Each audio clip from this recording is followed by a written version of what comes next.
বকেয়ার 25% অর্থাৎ বকেয়া ডিএর 25% দিতে পারবে না রাজ্য। আরও সময় চেয়ে এবার সুপ্রিম কোর্টে আর্জি রাজ্যের। 31শে ডিসেম্বর পর্যন্ত সময় চেয়েছে রাজ্য।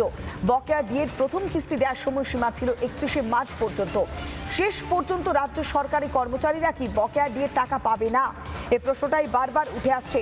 এর আগে আমরা দেখেছিলাম সংগ্রামী যৌথ মঞ্চ তারা আইনিভাবে লড়াই করবার চেষ্টা করেছিল, এমনকি নোটিশ ধরানো হয়েছিল অর্থ সচিবের হাতেও।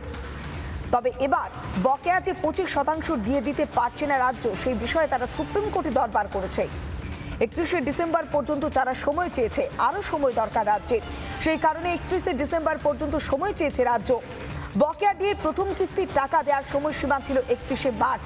তাই এখানেই প্রশ্ন উঠছে, আদেও কি বকেয়া যে ডিএর টাকা যে নির্দেশ দিয়েছিল সুপ্রিম কোর্ট, সেই নির্দেশ অনুযায়ী সরকারি কর্মচারীরা কি বকেয়া ডিএর টাকা পাবেন নাকি আদেও পাবেন না?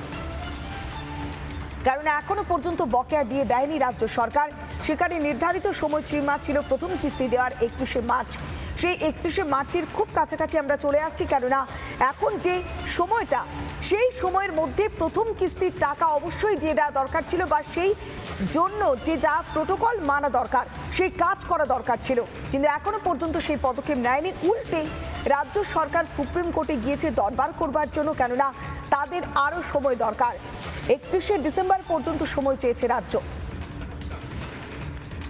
বকেয়া ডিএর 25% দিতে পারবে না রাজ্য, আরও সময় চেয়ে এবার সুপ্রিম কোর্টে আর্জি জানিয়েছে রাজ্য। 31শে ডিসেম্বর পর্যন্ত সময় চেয়েছে রাজ্য। বকেয়া ডিএর প্রথম কিস্তি দেওয়ার সময়সীমা ছিল 31শে মার্চ।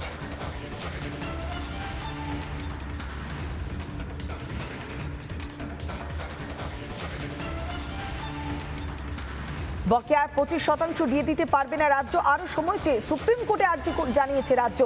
আর যখনই রাজ্যই টালবাহানা করছে, এর আগে বারবার আইনি হুঁশিয়ারি দেওয়া হচ্ছিল। এবার কি বলছেন সংগ্রামী যৌথ মঞ্চের আহ্বায়ক ভাস্কর ঘোষ, শুনুন। কর্মচারীদের হকের পাওনা আটকানোর জন্য সুপ্রিম কোর্টের রায় দেওয়ার পরেও সরকার আজকে যে প্রহসন করেছে, আমরা সংগ্রামী যৌথ মঞ্চের পক্ষ থেকে তাকে তীব্র ভাষায় ধিক্কার জানাই। আজকে সরকার মডিফিকেশন অ্যাপ্লিকেশন ফাইল করে বলেছে যে ভোটের জন্য নাকি খরচ প্রচুর আছে, সেই কারণে কর্মচারীদের যে বকেয়া মহার্ঘ ভাতা 1/4/2008 থেকে 31/12/2019 পর্যন্ত সময়কালে কর্মচারীদের যে পরিমাণ মহার্ঘ ভাতা এই সরকার চুরি করেছে, সেই টাকাটা নাকি তারা সহজে দিতে পারছেন না। তার জন্য ডিসেম্বর পর্যন্ত তাদেরকে সময় দিতে হবে। আমরা কর্মচারীদের পক্ষ থেকে বলি, কোনো সময় দেওয়ার পক্ষপাতী আমরা নই। আপনি মডিফিকেশন অ্যাপ্লিকেশন ফাইল করেছেন, কোর্ট রুমের মধ্যে সেই মডিফিকেশন অ্যাপ্লিকেশনকে কিভাবে লড়তে হয় সেটা আমরা দেখিয়ে দেব। তার জন্য আমরা কোমর বেঁধে তৈরি আছি। আগামী 13 তারিখে আমরা ধর্মঘটের ডাক দিয়েছি। আপনি নিশ্চিত থাকতে পারেন, আপনার সমস্ত হুমকি উপেক্ষা করে আগামী 13 তারিখ এই রাজ্যবাসী এক অভূতপূর্ব কর্মচারী ধর্মঘটের ছবি দেখতে পাবে। সংগ্রামী যৌথ মঞ্চের আহ্বায়ক স্পষ্ট বললেন, আইনি লড়াই তারা চালিয়ে যাবেন, কেননা তাদের আইন স্বীকৃত অধিকার তারা আদায় করেছিলেন। সুপ্রিম কোর্ট এমন নির্দেশ দিয়েছিল, যেখানে প্রথম কিস্তির টাকা দিয়ে দেওয়ার নির্দেশও দেওয়া হয়েছিল 31শে মার্চের মধ্যে। 25% দিয়ে দিতে হবে এমন নির্দেশ দিয়েছিল সুপ্রিম কোর্ট। এখনো পর্যন্ত সেই দিয়ে দেওয়ার কাজ শুরু করেনি রাজ্য সরকার। উল্টে রাজ্য সরকার আরও সময় চাইছে, আরও সময় চেয়ে সুপ্রিম কোর্টে দরবার করেছে রাজ্য। 31শে ডিসেম্বর পর্যন্ত সময় চেয়েছে রাজ্য। বকেয়া ডিএর প্রথম কিস্তি দেওয়ার সময়সীমা ছিল 31শে মার্চ, কিন্তু তার আগেই রাজ্য আবার সুপ্রিম কোর্টে দরবার করছে।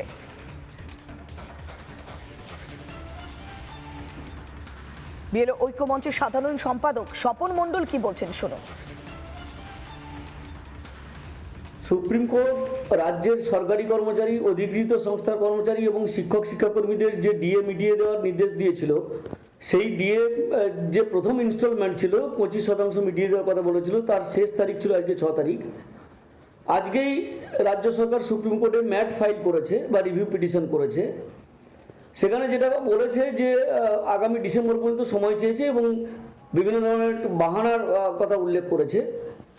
কিন্তু সবচেয়ে বড় যেটা উল্লেখযোগ্য বিষয়, অনেকে হয়তো নজর এড়িয়ে গেছে, সেটা হচ্ছে যে ওখানে পরিষ্কার করে উল্লেখ করা হয়েছে যে ওই পিরিয়ডটা 2008 সাল থেকে 2019 সাল পর্যন্ত যে 3,17,500 সামথিং কর্মচারী, সরকারি কর্মচারী কর্মরত ছিলেন, ওয়ার্কিং এমপ্লয়ি ছিলেন, তাদের হিসেব করতে নাকি দেরি লাগবে বা সময় লাগবে।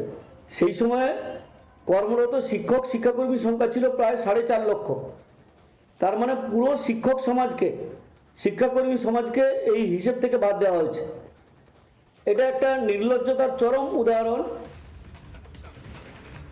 এ বিষয়ে আইনজীবী বিক্রম ব্যানার্জি এবং ফিরদৌস শামীম কি বলছেন শুনুন। রাজ্য সরকারের তরফ থেকে সুপ্রিম কোর্টের কাছে একটা MA application, miscellaneous application file করা হয়েছে। তাতে রাজ্য সরকার যে 25% ডিএ যেটা সুপ্রিম কোর্ট ইমিডিয়েট রিলিজ করতে বলেছে সেইটা, আর 31 মার্চের মধ্যে যে ফার্স্ট ইনস্টলমেন্ট যেটা যে কমিটি দেবে সেইটার বিষয়ে রাজ্য সরকার সময়সীমাটা বাড়াতে চেয়েছে। 31শে ডিসেম্বর 2026 অবধি তারা রাজ্য সরকারের তরফ থেকে সময় চাওয়া হয়েছে। দ্বিতীয় বিষয়টা যেটা রাজ্য সরকার দেখিয়েছে, তাদের প্রচুর এক্সপেন্ডিচার আছে এবং যারা স্টাফ আছে তাদের ফাইল থেকে সমস্ত কিছু থেকে তাদের এই ডকুমেন্টস গুলো কালেক্ট করতে হবে ফর ক্যালকুলেশন। এই আবেদন যেদিন কোর্টের কাছে লিস্টিং হবে সেই দিন আমরা অবশ্যই এই আবেদনের বিরোধিতা করব।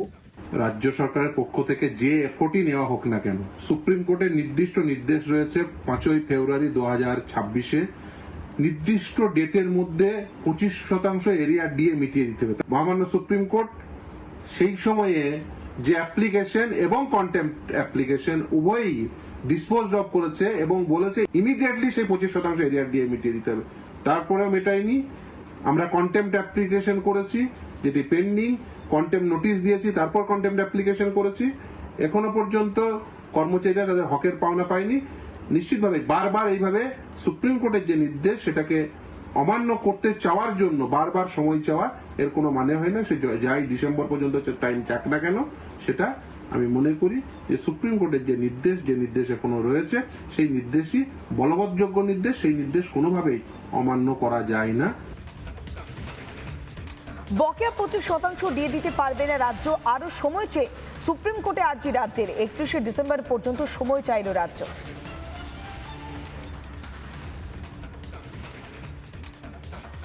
নানা ধরনের কন্টেন্ট দেখার জন্য লাইক করুন, শেয়ার করুন আমাদের ফেসবুক পেজ, সাবস্ক্রাইব করুন আমাদের ইউটিউব চ্যানেল।